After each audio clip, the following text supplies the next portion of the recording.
Okay, so today I'm going to be showing you how to disassemble an MP5. This will go for any MP5 clone like the PTR-9CT, the Mac, whatever it's called. This particular gun is Century Arms AP5, which is made by MKE in Turkey. But this disassembly method is pretty much the same for all of them, except barring one pin here. Some of the, I believe the PTR and the HK do not have this third pin here. But, you know, you'll figure that out. That's not going to be very difficult. So let's start off today with the usual. Let's drop the magazine out. You hit this paddle or this push button right here. I prefer the paddle. Drop that out. That is empty. Set that aside. Roll it over. Grab your charging handle. Rack it back. And tilt it upwards. Like so. Into that slot. Okay? That's going to lock your bolt back. You're going to look inside. I don't see any brass in the chamber. I don't see any brass in the mag well, so we're good to go. We're going to drop the bolt. Okay? Now, to begin with, you're going to look for the spring side of these pins. You'll see a little silver wire. All you got to do is take that pin and push all the way through. We're removing the handguard first. So you push that all the way through. It'll pop out kind of like this. Grab it with the tips of your fingers. Kind of pull and wiggle. That pin will come completely free. They are not captive, so be careful not to lose those. Thankfully, they do have this wire hook on them, which keeps them from, like, rolling. They kind of stop right there. That's very nice. I don't know if they intended that, but who knows. You're going to grab up here at the front of the handguard and just tilt downwards. It comes off, just like that. That's as far as you need to take that barrel. Okay? There is more here that can be disassembled, but there's no reason to for cleaning or even most parts replacement. So, next, we're going to go to the back here. And mine is very tight because I literally just got it out of the box. So I'm going to use the plastic end of a Game Boy bit driver. And I'm going to just punch that through. Just going to knock that pin out like the other one. That's going to come free. Like I said, mine is brand new. It'll probably limber up a little bit over time. Now, for 3-pin lowers, for 1-pin lowers, you don't have to do this, but you grab that, and everything comes kind of springing off, right? Your lower will tilt slightly. You're going to punch this pin out right here. Same thing as before. Capture that, leave that pin on the table. Then you're going to rotate this down, and it'll slide right out. If you have a 1-pin lower, that will just slide out after you remove the rear pin. But if you have 2 pins, you got to knock them both out. So no big deal, you know. From here, you can disassemble this further by pushing it up to safety and past the safety notch. Then you wiggle your safety out.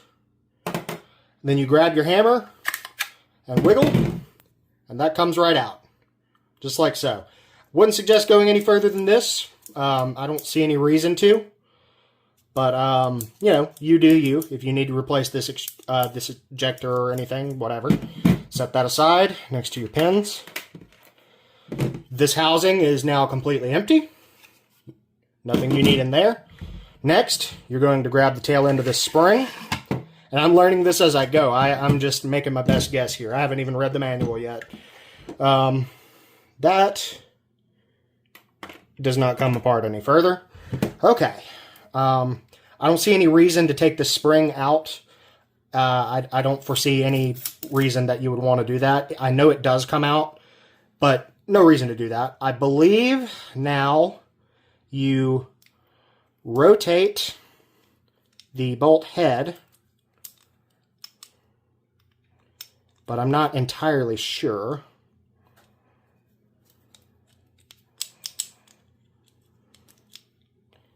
How that is meant to work. Oh, I see. Yep. Okay, so you rotate this facing you, it would go clockwise. So you push back until this little lock up lines up, and you rotate, and that comes off. Learning as we go here. There's your, I believe that's called the locking wedge.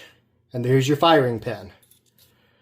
From there, this gun is as disassembled as you need it to be for a field strip and cleaning. It looks like you grab a little wire hook and just lift up on this extractor spring and pop it out, and that would allow your extractor to fall out too. Not going to do that, don't have any reason to do that, but you may need to in the future. And it appears that that's completely disassembled. I know that if you have to replace your charging handle, you rack it back like this, lock it into place, and then you drive this roll pin here out. But, you know, most people are not going to need to ever do that. So that's it. This gun is fully disassembled. Now you can clean, lubricate to your heart's content. Now that I've got all of this kind of lightly lubricated with ballistol, well, my definition of lightly may be a little different from yours, we're going to start our reassembly process. So you're going to start with the bolt. Right here, there's a locking recess on the bolt carrier itself, if it'll focus. There's a locking recess right there. That corresponds to this locking recess on the bolt, the locking wedge. You're going to slip your firing pin and spring into the end of the locking wedge, and facing you from the right-hand side of the bolt, the numbers will be looking at you right here. Okay? You're going to press in until the firing pin kind of extends right there, and give it a slight counterclockwise turn, just like that. That's going to hold that in place for a minute. Be sure you're wearing your eye protection, of course. Now, grab your bolt head. The numbers will again face you. Slip the bolt head over the locking wedge and rotate counterclockwise. Just like that. This is my first time doing this, but so far it's pretty easy. So if I can do it, you can do it. That's done. That assembly is finished. Next, let's reassemble our trigger pack. I'm going to just dry the oil off of my hands onto this trigger pack, because why not? You're going to take this trigger pack, drop it down in here. Make sure the trigger drops through like that. You're going to essentially just press this in and wiggle it around until this keyed hole right there, just like that, lines up. It'll be slightly off cant. You just kind of wiggle that around until it goes into place. Grab your safety. With the tail pointing upwards, drop it in. And this keyed part here on the tail, on the side of the safety drum, will correspond with that cutout, that keyed entryway there. So you're going to drop that in, get it centered, and just wiggle.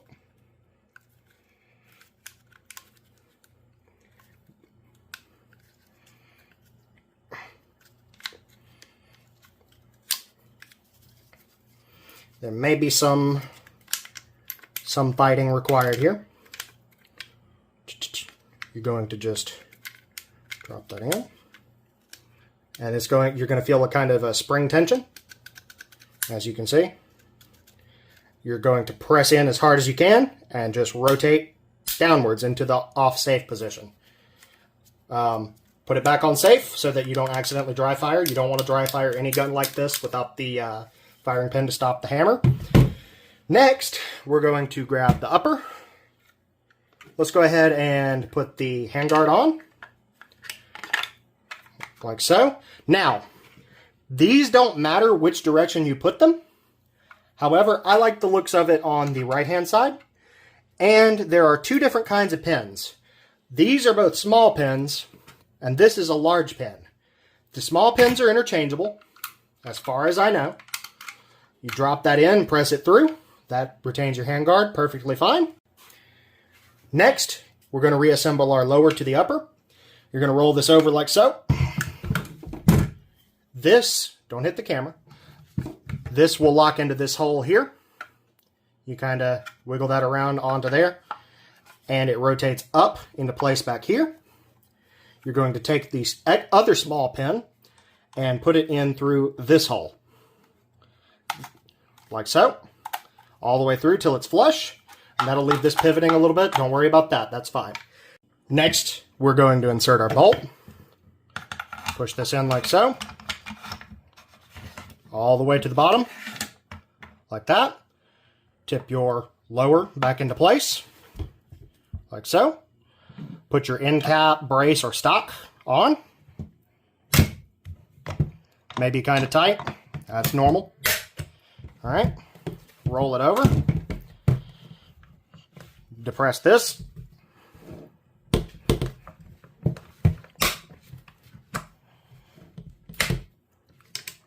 Start your pin. And there you go. I'm going to take this screwdriver handle and beat that into place because, you know, I'm a redneck like that. And it'll pop out the other side like so. Now you do a quick function check. All right, safety works. Turn the safety off. Safety off does work. Everything seems to function. Make sure our magazine fits. And it does. And now we're done. We're going to wipe off this excess oil, of course. Thanks for watching. This was a learning experience. That's the first time I've ever disassembled an MP5. But it's pretty easy. If I can figure it out in about 20 minutes, you can too. I imagine next time I do it, it'll be even easier. So thanks for watching, and tune in next time when I throw this thing at a wall. Actually, probably not. They cost too much.